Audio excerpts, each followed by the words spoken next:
Okay, so good afternoon everyone. Yung topic natin for today is regarding equilibrium. So kapag sinabi nating equilibrium, it only state na yung sum ng external forces natin and yung moments are in balance, which means equal to zero. So pag sinabi nating equilibrium, meron po tayong dalawang equation na ginagamit. Ano po iyon? We have summation of forces and summation of moment. Where it's summation of forces, pwede po na siya mahati sa dalawa, force along x and force along y. Ganun din naman si moment. Then, before tayo mag-proceed, pag-usapan po natin yung types of supports na ginagamit natin. For the type of support, meron po tayo ditong apat. We have roller support, we have pin support, fixed support, and simple support. So, si roller support po, kailangan tandaan natin na minsan denoted siya ng ganito o kaya naman minsan denoted siya ng circle lang. Si pin naman po, minsan denoted siya ng maliit na circle o kaya naman minsan makikita nyo siya ganito yung itsura.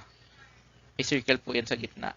Si fixed support naman, minsan ang tawag sa kanya is cantilever support. And then we have simple support naman. Kapag sinabi nating simple support, isa lang din yung reaction force na meron tayo.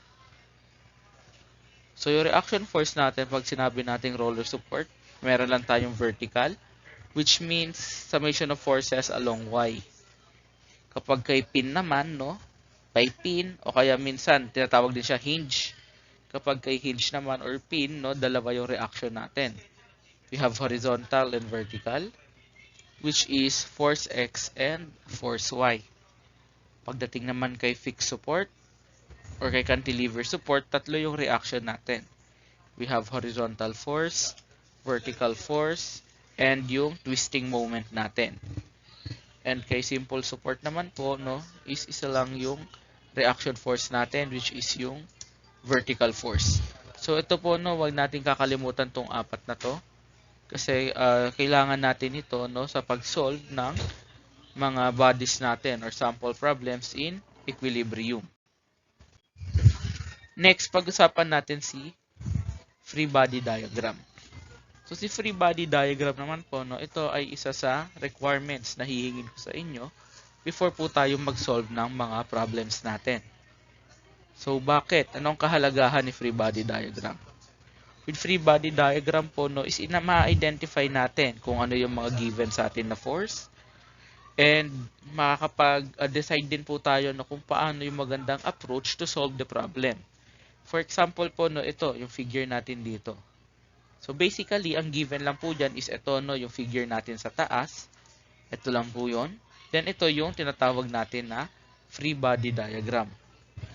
So dito po, kung makikita nyo, yung A, anong type ito ng support? Ito po ay pin support. So ang pin support po natin is meron tayong dalawang reaction. Again, na-discuss natin kanina na ang reaction natin is force along X and force along Y. Ito naman pong pangalawa, ito is yung ating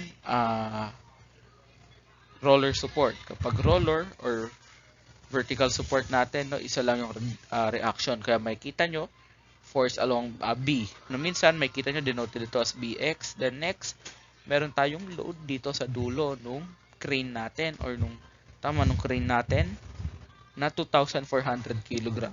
Kaya lang, hindi naman po tayo gumagamit ng kilogram kapag nag-discuss tayo ng force. Kasi si kilogram ay a measure of mass. To convert po ito to convert para sa natin sa force, ang gagawin po natin is i-multiply ito sa acceleration due to gravity, which is 9.81 meter per second squared. So kapag minultiply nyo po itong 2,400, approximately equal siya dito. And possible dito sa problem natin, hindi lang kita sa given kasi hindi natin alam, wala yung given problem sa atin. Baka mamaya itong 9.81 na to is nanggaling doon sa given sa problem natin, possible weight ng crane natin na nag-act at point G. So ngayon, possible na pinapahanap dito is yung mga reaction forces natin. So ano-ano po yung reaction forces natin dito? We have AX, AY, and B. Dito pa lang po tayo makakapag-proceed na mag-solve ng problem natin. So proceed po tayo sa next example. So dito, anong type po ito ng beam? Anong type of support yung meron tayo? Ito po ay cantilever support. So kung cantilever support, para i-drawing yung free body diagram, alam natin na ang cantilever or fixed support ay mayroong tatlong reaction. Ano yon? Force X, force Y, and moment. So again, moment natin na always tayo clockwise positive. Force X, assume po natin siya na going to the right. And si force Y, assume natin na vertical going up. Then 1,200 Newton. Ito po yung 1,200 Newton natin, 2 meters. Kompleto na ba yung free body diagram natin? Hindi pa. Bakit? Kasi hindi pa natin na-apply si 100 kg. To apply 100 kg, kailangan natin siyang i-convert into into force. So multiply natin siya sa gravitational acceleration natin na 9.81 meter per second squared. So kapag minultiply natin yung mass natin 100 times 9.81, magiging 981 newtons. And from that, i-identify na lang natin siya nag-act. Again, yung beam natin, uniform shape.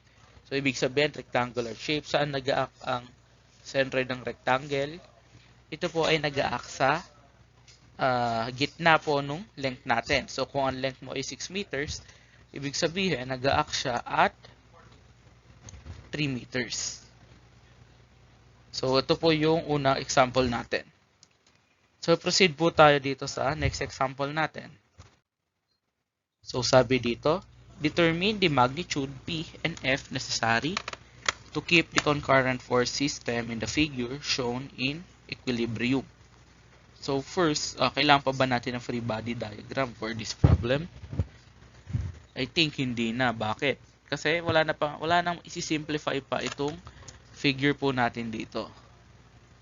Diba? Wala nang isi-simplify pa to. Ito na yon. Then, ano yung required? Ano yung pinapahanap sa atin? Ang pinapahanap po sa atin is yung magnitude ni P and ni F.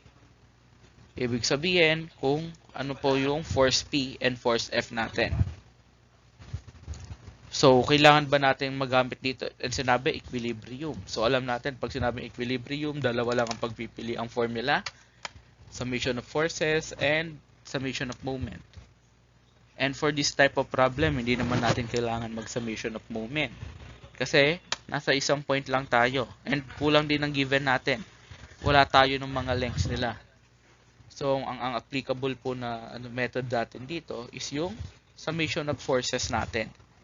Start muna tayo na summation of forces horizontal or summation of forces along X. So, ano ba yung mga X components natin dito? So, yung una, pagkasamahin lang natin yung mga X component. For example, yung X component ni force F, we have F cosine 60. So, saan nanggaling si cosine 60? Si cosine 60 po, yung trigo function na pwede natin gamitin dahil ang given na meron tayo is hypotenuse and ang hinahanap natin is si adjacent side. And then, positive din po siya. Positive siya kasi we have a force going up. Then next, 200 Newton, cosine 45. So, saan nanggaling si cosine 45? Dito siya, Again, hypotenuse and adjacent side yung hinahanap natin.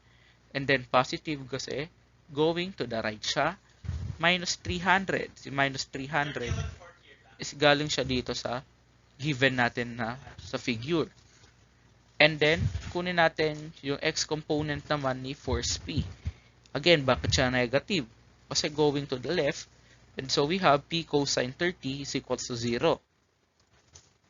Kung i-simplify natin siya, we can have 0.5 F plus 141.421 Newton minus 300 Newtons minus 0.866P is equals to 0.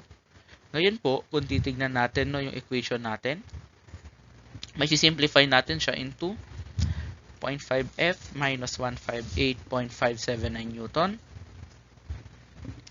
minus 0.866P is equals to 0. Kung titignan natin yung equation natin, no, kahit anong gawin po natin, wala na tayong mas isi-simplify pa dito. Kahit balik-tarin mo, i-manipulate mo yung formula natin, si F and si P, nandyan yan. Hindi sila mawawala. So, dito papasok yung paggamit natin ng system of linear equation. Kasi meron tayong two unknowns, so therefore, meron tayong dapat dalawang equation. So, ang ituturo ko na method sa inyo no, is yung pinakamadaling method, which is yung substitution. Kung gusto nyo mag-venture or mag-aral ng ibang method, wala naman tayong problema doon. So, paano ba yung sa substitution method? For substitution method, kailangan i-express natin yung isang unknown value natin or variable natin as a function of other variable, which means, for example, gusto ko i-express si F as a variable of P and a constant. So, constant po yung tawag natin dito no, kung walang nakadikit na variable. So, ang gagawin ko dito, kailangan ko i-transpose sa right-hand side ng aking equation ngayon, si 158 tsaka si 0.86p. So, yun po yung ginawa ko dito. Then, divide both sides by 0.5. Then, to simplify, we have 317.158 plus 1.7320p.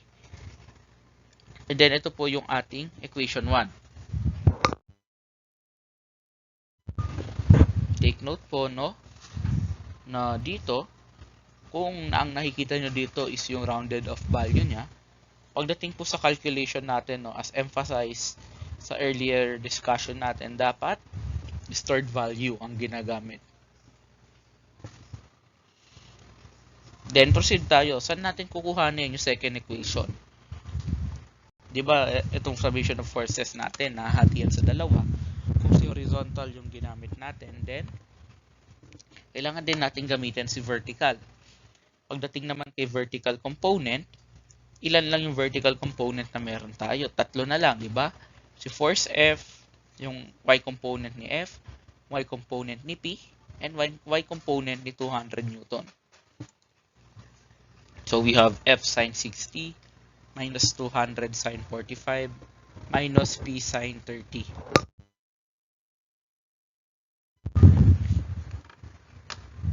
Then, F sine 60 is equals to 200 sine 45 plus P sine 30. Ito po yung ating equation 2. So, anong gagawin natin ngayon? We have two equations, then, doon sa pangalan po ng method na gagamitin natin, substitution method. So, which means, substitute natin si equation 1 kay equation 2. Kaya makikita nyo po, no, substitute equation 1 to equation 2. So, ito po sa equation 1, plug in lang natin. So, equation 1 times sine 60 equals 200 sine 45 plus P sine 30. Then, distribute lang po natin si sine 60. Sine 60 sa calculator ninyo is square root of 3 over 2.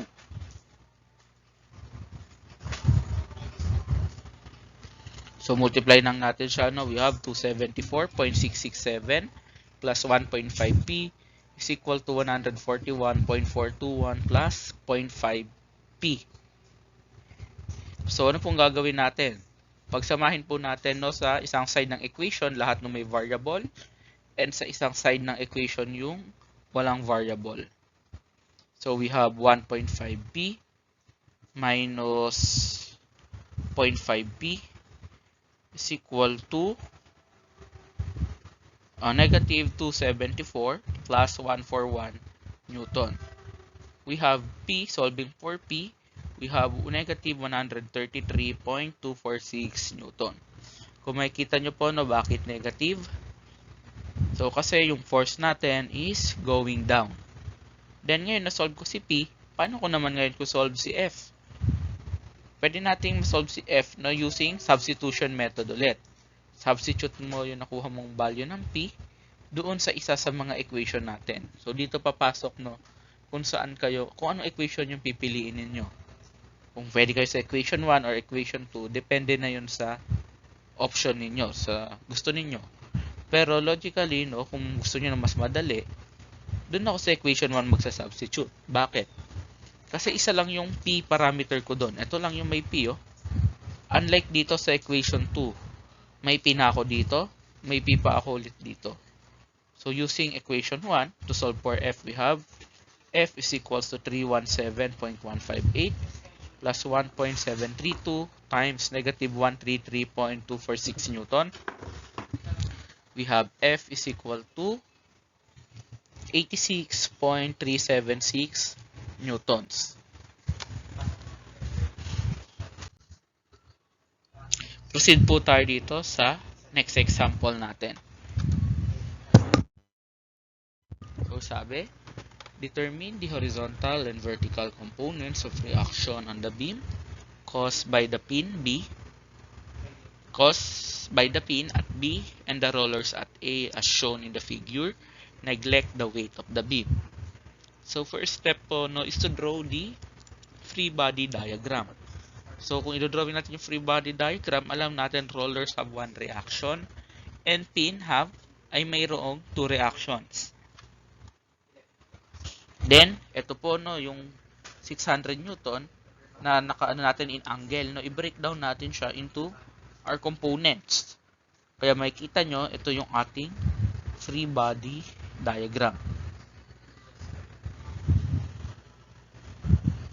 So, we have, ito yung isang force natin, AY, then BX and BY. Dito po, no, technique lang sa pag-a-assume ng direction ng reaction force natin. Kasi kung mamaya nag-solve tayo, ang lumabas natin ay negative value, ang ibig sabihin lang po nun ay mali yung assumption natin ng direction ng reaction force. Pero pwede naman natin siya maiwasan, no? For example, sa case nito, force along the horizontal. Ano lang po ba ang x component natin dito? Mga horizontal forces. We have 600 cosine 45 and bx. So kung si 600 cosine 45 is going to the right, normally, to cancel out that force, dapat yung bx naman natin is at opposite direction. Kaya makikita po ninyo, no, ito ay going to the left yung direction. So next, no, na-drawing natin yung free body diagram, pwede na tayong mag-solve. So we have summation of forces along x equals to 0. So, summation ng force along x equals to 0. Again, dalawa lang yung x component natin. We have 600 cosine 45 minus bx equals to 0. Again, kaya positive.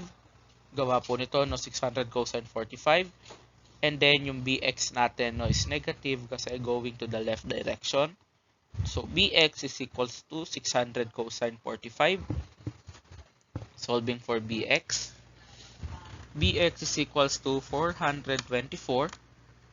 424.2640687 newtons. Next, pwede ba natin gamitin yung summation of forces vertical natin dito? Si summation forces vertical, no, is hindi siya natin pwedeng gamitin. Bakit? Kasi kapag ginamit mo si summation forces vertical, magiging unknown pa rin si AY tsaka si BY. Therefore, hindi natin makasolve yung value nila. So, kung hindi applicable si summation of forces, proceed tayo dun sa ibang equation na pwede natin magamit, which is summation of moment. Ngayon, sa pagpili kung saan kayo magmo-moment, pipili kayo dapat doon ng portion kung saan mas maraming force kayong makakancel. Although, pwede naman kayong mag-moment dito kay A, either kay A or kay B, wala namang problema. Pero ang pinaka-critical dito na guideline natin is piliin nyo yung force yung point kung saan kayo maraming makakancel. Bakit? Bakit natin yung guidelines natin? Kasi diba kapag nag-moment tayo doon sa point kung saan yung line of action natin, no, is dumadaan doon sa point of interest natin kung saan tayo nag-moment, diba ang value nun ay 0. So dito sa problem natin, dito ako magmo-moment kay B. Bakit ako kay B magmo-moment? Kasi di ba kay B, pag nag-moment ako kay B, tatlo yung mga cancel ko. Si 200, si BX, tsaka si BY. Ang matitira sa akin na unknown ay si AY na lang. Then, pwede na tayo mag-moment. Again, standard assumption natin dito no, is clockwise positive. So, kung clockwise positive, kay B, si 100, rotate tayo clockwise, opposite direction. Kaya siya, negative 100. Moment arm natin ay 2. Next, clockwise positive, si sine 45. 600 sine 45, same direction, so negative. Moment arm natin is 2 meters plus 3 meters, kaya naging 5. Then next dito, moment naman tayo, 600 cosine 45, same direction, so plus. Then moment arm tayo na 0.2 meters.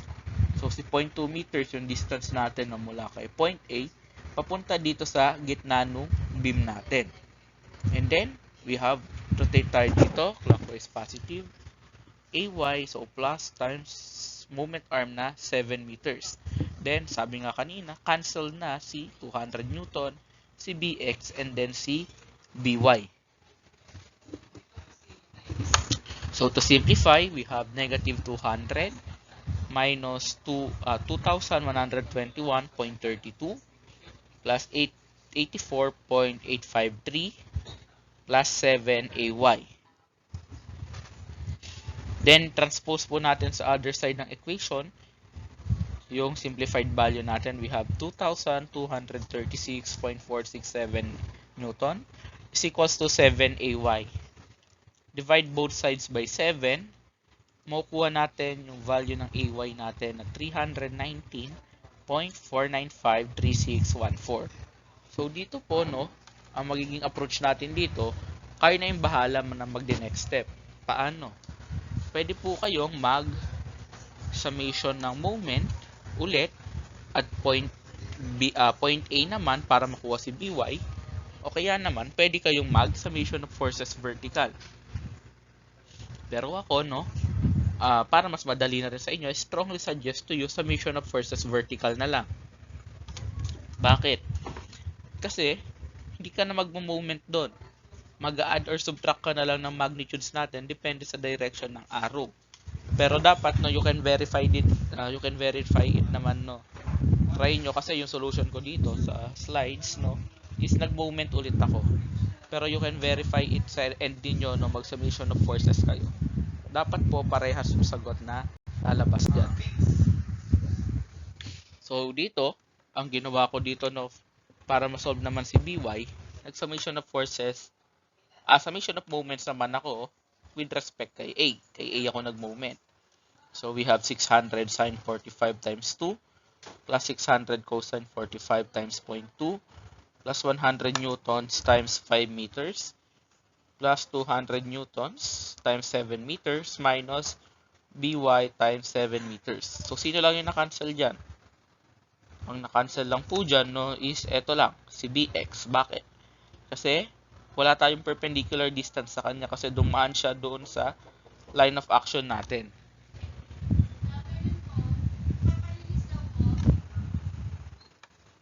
So next, we have, to simplify, we have 848.528 plus 84.53 plus 500 plus 1,400 minus BY times 7. Then, to simplify, no, transpose natin sa isang side ng equation yung ibang value. We have BY times 7 is equals to 2,833.381.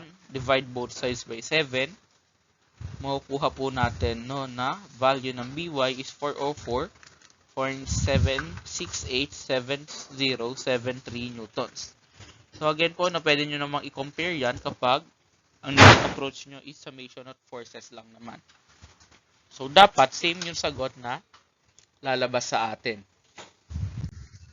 So next example, For our next example, meron naman tayo dito uniformly distributed load, a combination of problems with uniformly distributed load and point loads natin. So, ito po, no, ano po ba ibig sabihin nito kapag isang quit lang, no, apostrophe? Kapag isang apostrophe lang, yan po ay feet. Kapag dalawa yung nakita ninyo, yan naman ay inches. So, next is redrawing muna natin yung free body diagram.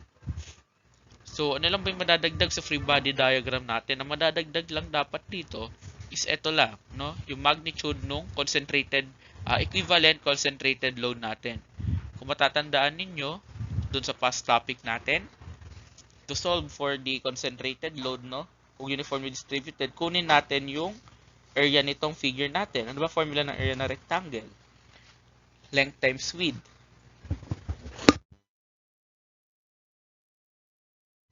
So, ano ba yung measure ng length natin? We have 14. And then width natin is 100. 100 times 14 is at 1,400. Then, saan ba nag-a-act yung force natin? Diba, alam naman natin yung force natin nag-a-act doon sa centroid. Sa gitna nung length natin, L over 2. So, 7 feet. So, 7 feet mula dito sa isang dulo natin. No? Kapag dito tayo with respect kay 300 Newton, bibilang tayo ng 7 feet. Kaya kung makikita nyo, nagkaroon tayo dito ng uwang no, na may 1 feet. Since okay na si free body diagram, pwede tayo mag-proceed to solve the problem. So, dito, ito yung solution, no? Paano natin nakuha si 1,400 pounds. Then, next, no? Mag-moment na tayo. Ngayon, pwede kayong pumili kung saan nyo gusto mag-moment. Pwede kay R1, pwede kay R2. Hindi siya nagmamatter. Choice nyo po yan. Pero ako, no, dito mag-moment kay R2. So, again, clockwise positive. So, si R1, kapag nag-moment tayo dito, R1 ko is same direction, kaya positive. Moment arm niya is 10 feet. Then, 400, clockwise positive, same direction. So, kung same direction, positive siya, moment arm is 4 feet. Then, we have yung si 300.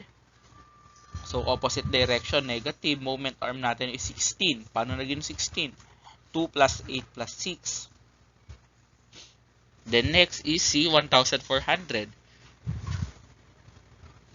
Kanina, alam natin si 1,400. Nag-act siya dito, di ba? 1 feet mula kay R1. So, kaya siya naging 9 dito. Kasi alam natin, from this point to end ni R1 is 8 feet. Kung may 1 ka dito, so 8 minus 1 is 7.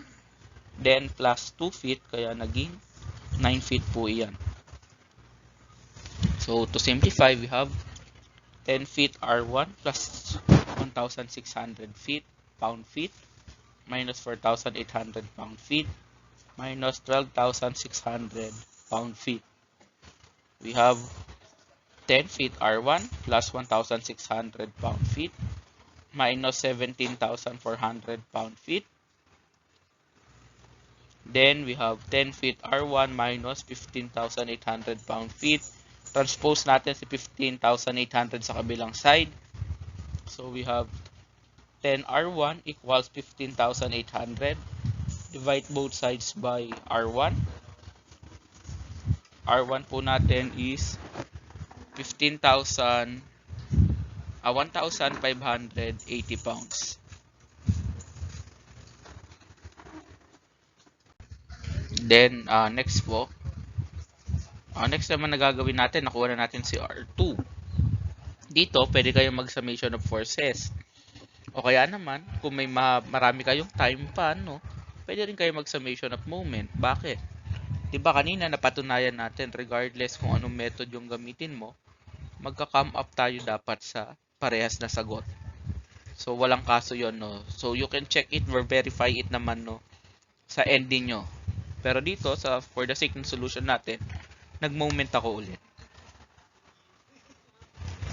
So, we have negative 10 R2 minus 6 times 300 plus 1 times 1,400 plus 14 times 400. Then to simplify, we have negative 10R2 plus 5,200 equals 0. Then negative 10R2 is equals to negative 5,200 pound-foot. Divide both sides by negative 10. So cancel po si foot. Matitira na unit sa atin is pounds. We have R2 is equal to 520 pounds. Proceed po tayo doon sa next example natin. Okay, so next naman na example natin. A roof truss in the figure shown below is supported by a roller at A and hinge at B. Find the values of the reaction. So we have kung roller ang support natin, alam natin roller is ang reaction natin. And alam natin na ang hinge natin, no, hinge and pin support, iisa yan. So alam nyo na ang reaction ni pin ay, or ni hinge ay dalawa. We have X and Y reaction force.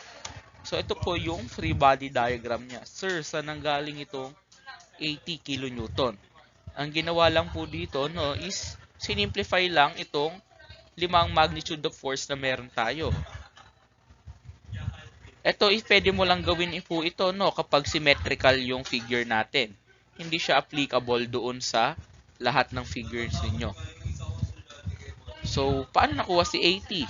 Pinag-add lang ho yung mga magnitude natin. We have 10 plus 20, 30, 30 plus 20, 50, 50 plus 20, 70, then 70 plus 10 ay 80. Then, alam natin RA, roller, isang reaction. Dito si RB, dalawa po dapat reaction ito. We have BX po dito, no? RBX. RBX. Pero technically, no, ito si RBX. Ito yung pinakamadali na masosolve ninyo. Bakit? May ibang force po ba tayo along the x-axis? Wala naman po, di ba? So, wag niyong kakalimutan na i-include si RBX. Ay, si reaction forces along x. Kaya yung RBX natin, no, indicate nyo na reaction force along B or along X is equals to 0. Kasi di ba find the values of the reactions ang sabi. So ilang values ang hinahanap natin na final answer? Tatlo. We have AY, BY, and BX. Malinaw po. So proceed po tayo sa pag-solve. Ngayon, summation of forces, vertical tayo. Kung magsa-summation of forces vertical tayo, wala ho tayo makukuha dito na value, di ba? Bakit? Kasi RA and RB parehas yan na vertical force. Wala tayong maka-cancel. Pero ito, no, yung force vertical dito, pinakita lang po kung paano isolve yung 80 kN natin na nilagay dito. So 80 kN, so again, bakit negative? It only indicates direction, which is downwards. So, next is, kailangan natin mag-moment. Again, saan tayo nag-moment? Regardless, no, kung saan nyo gusto. Pero ako dito, sa B na lang. Sa B ako nag-moment. So, kung nag-moment ako kay B, so, clockwise positive tayo. We have, positive po si 15. Bakit? Si RA. Kasi po, same direction na rotation natin. 15 RA minus 10 times 60. Bakit negative?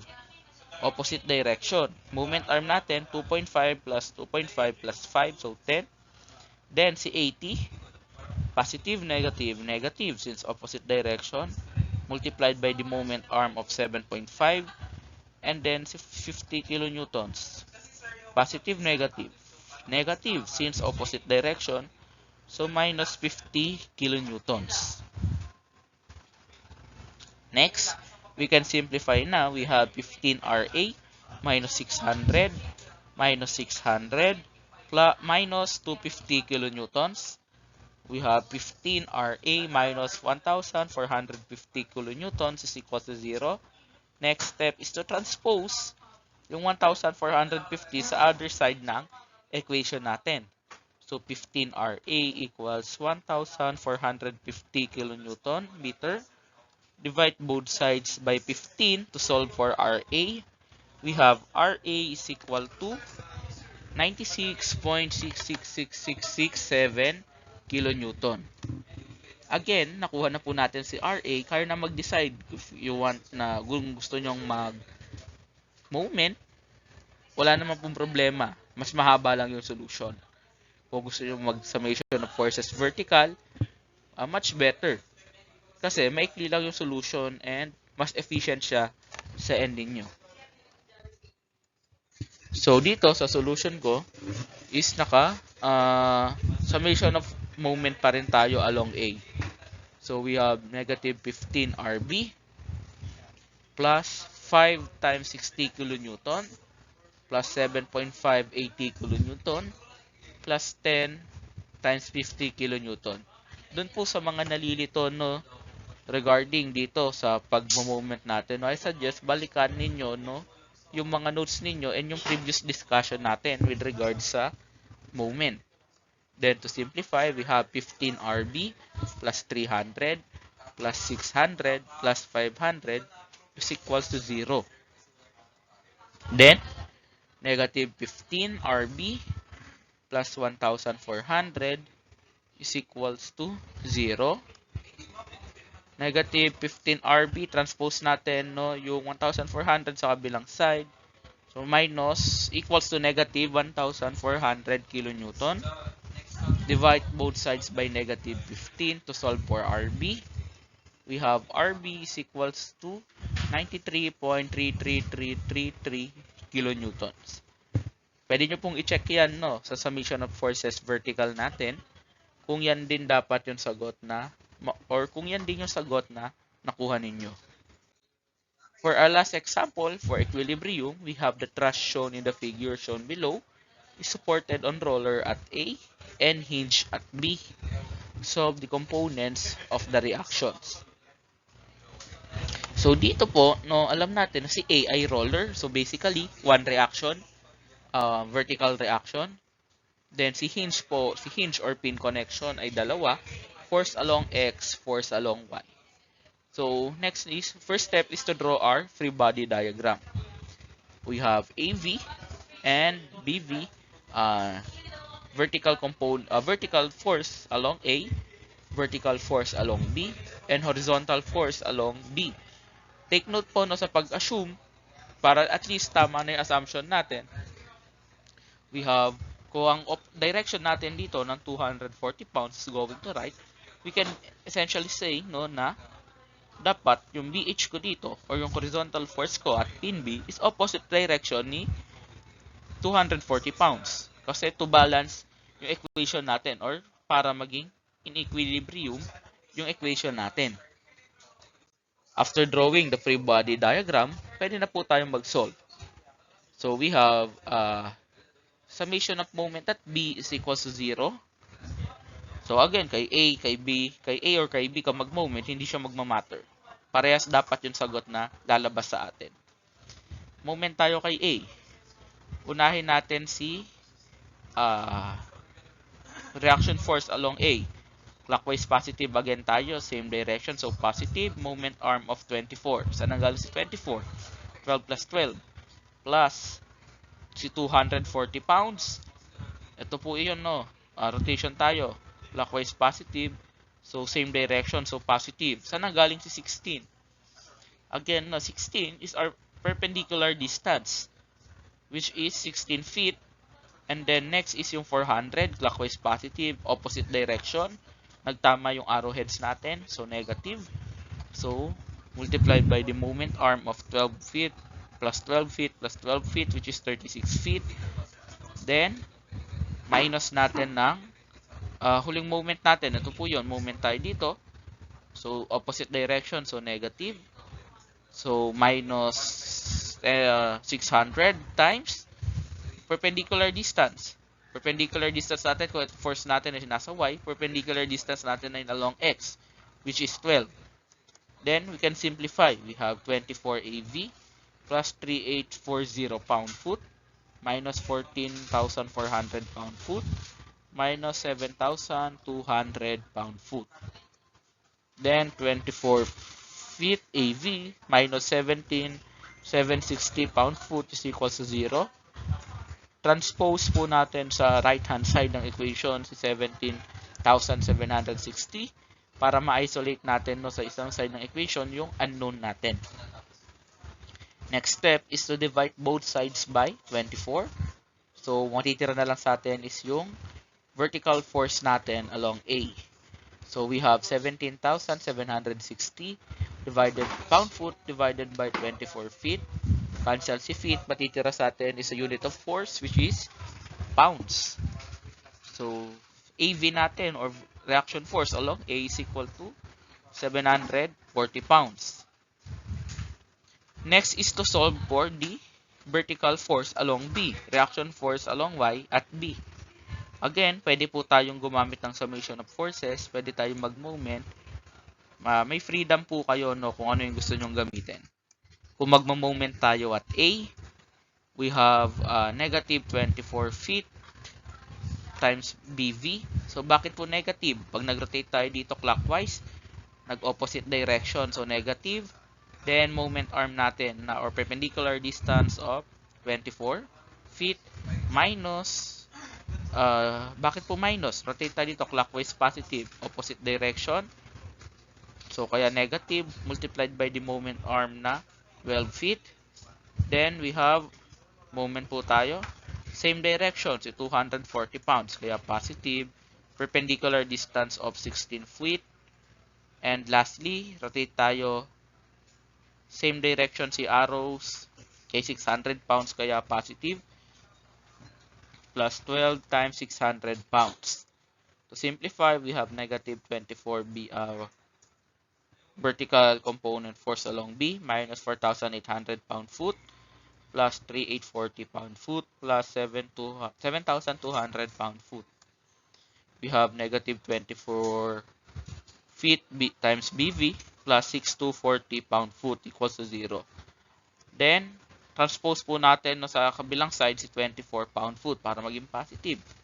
Kasi 24 foot rather, no? So, we have 24 foot times the vertical reaction at B is equals to 6,240 pound-foot. Divide both sides by 24. Makukuha nating sagot is 260 pounds. Kumpleto na ba yung unknowns natin? Hindi pa. Wala pa tayo nung horizontal reaction ni B. So, we can use summation of forces horizontal or along X equals to 0. We have negative BH. So, bakit po negative? Kasi going to the left. And then, plus 240. Bakit plus? Going to the right is equals to 0. So, transpose to other side, no, we can say na BH is equals to 240 pounds. And dyan po nag-end no, yung discussion natin with regards kay equilibrium.